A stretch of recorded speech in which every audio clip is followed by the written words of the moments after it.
Good evening viewers, welcome to study with Preksha. आज हम आपके लिए लाए हैं 8th क्लास की इंग्लिश वर्कबुक में से this is Jody's fawn. Read the passage and answer the following questions. Although there are many kinds of rhinoceros, this is yet another animal that is slowly dying out, mainly due to the greed of man. The value placed on the ivory of the African elephant, the skin of the Asian tiger, and the horn of the rhino has put all these animals in grave danger. The zoo may be the last refuge for the rhino. इस passage में हमें बताया गया है कि गैंडा, African हाथी और टाइगर ये तीनों पशु खतरे में हैं। इनके शरीर के ही कुछ अंग इनके लिए खतरे का कारण बन गए हैं। अफ्रीकन एलिफेंट को हाथी दांत के लिए, टाइगर को उसकी स्किन के लिए और राइनो को उसकी नाक पर बने सींग के लिए मारा जा रहा है। The word rhinoceros is originally from the Greek language, meaning nose horn.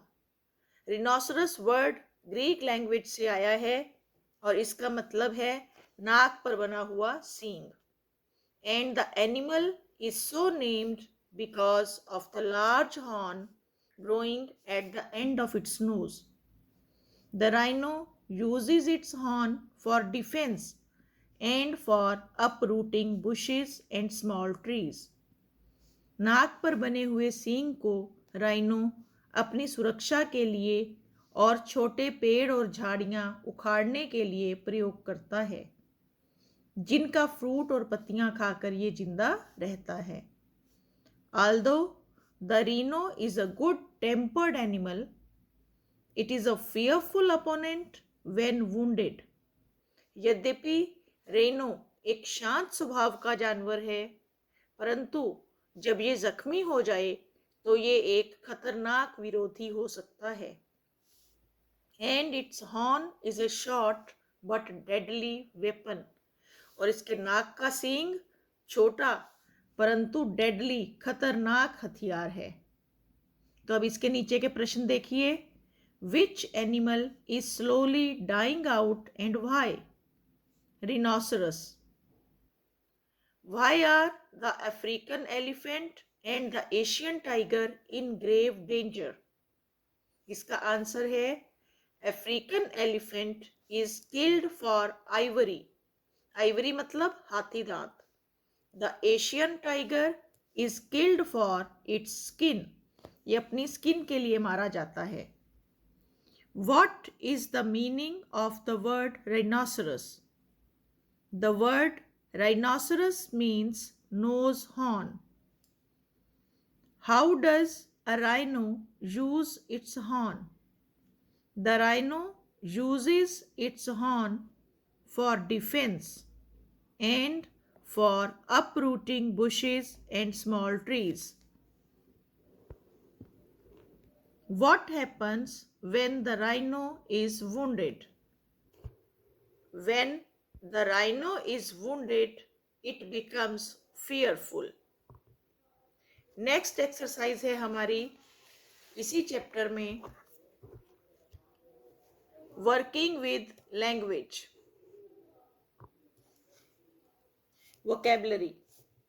In the link lesson, you learned that a young deer is called a fawn. Now match the animals with their young ones.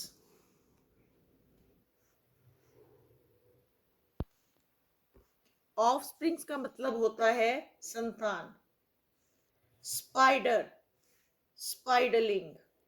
Bear, कब. Elephant,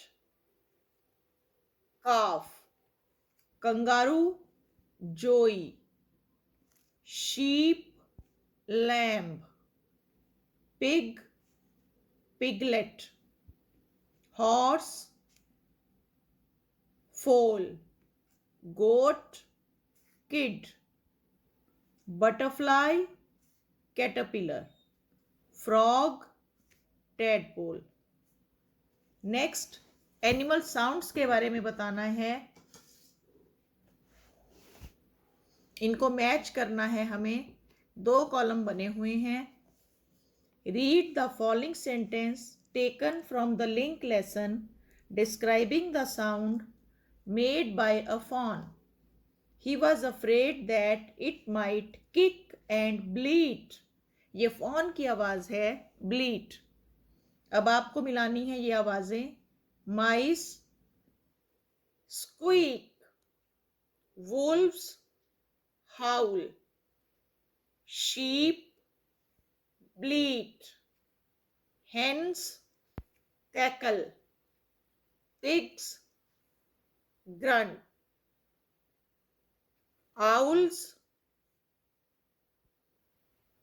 hoot, monkeys chatter, cows moo, ducks quack, pigeons coo।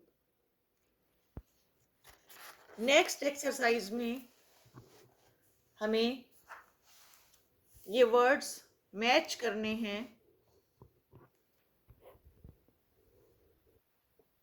इनके meanings के साथ।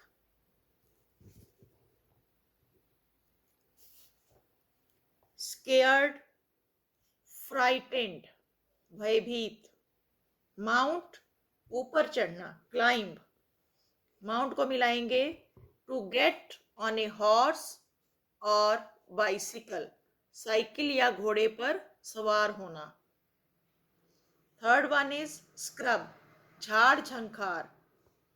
bushes and small trees that grow in a small area। Number 4 है tumble, पलटना। To suddenly fall, अचानक से गिर जाना। पॉर, उड़ेलना। पॉर का मतलब है to make a liquid flow from or into a container। To make a liquid flow from or into a container, किसी बर्तन से या किसी बर्तन के अंदर किसी लिक्विड को उड़ेलना। Next, scheme. स्किम का अर्थ होता है निथारना। To remove floating material from the surface of a liquid.